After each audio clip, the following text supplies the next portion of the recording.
On sort tout juste de la crise Covid et on nous parle déjà d'une nouvelle menace. Retour de l'inflation aux États-Unis. Elle dépasse les 4% ce mois-ci, alors qu'il y a encore quelques semaines, c'était deux fois moins.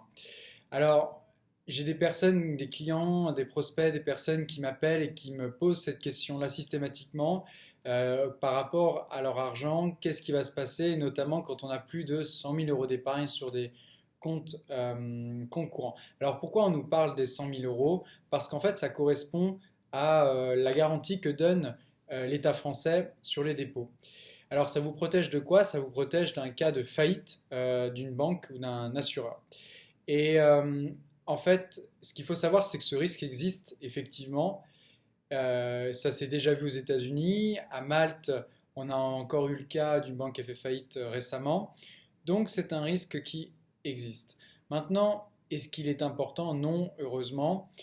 Mais c'est vrai qu'il est légitime de se poser en fait cette question quand on voit tout ce qui se passe dans l'actualité, la crise qu'on a eue, etc. Alors, je vais vous donner dans cette vidéo sans bullshit mon avis sur cette question et ce que je pense qu'il faut faire. Moi, je pense qu'il faut avoir une approche de gestionnaire de risque et de vous dire, on n'a pas la boule de cristal, on ne sait pas comment ça va se passer, il peut arriver plein de choses, mais le risque existe et donc il faut s'en prémunir, un minimum. Et le moyen de se prémunir de ce risque-là, c'est en fait de diversifier à travers différents organismes. Et ça, c'est vraiment quelque chose que je vous invite à faire. On le conseille, nous, à nos clients à travers le cabinet, d'avoir différentes compagnies d'assurance quand on a des montants d'épargne importants. Et vous pouvez même diversifier à l'aide de différentes zones géographiques. On a de plus en plus de clients qui nous demandent à mettre une partie de leur épargne à l'étranger, notamment le Luxembourg, si vous souhaitez rester dans l'Union européenne. C'est aujourd'hui assez simple de pouvoir souscrire à des produits au Luxembourg et que votre épargne soit pilotée depuis la France. Nous, on le propose à travers le cabinet Buisson.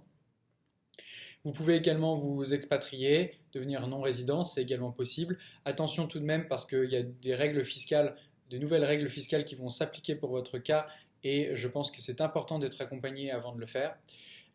Et enfin, est-ce que finalement, est-ce qu'il faut paniquer? Je ne pense pas. Je pense qu'il faut simplement se prémunir de ce risque-là, comme je vous disais, et simplement mettre en place un certain nombre de précautions.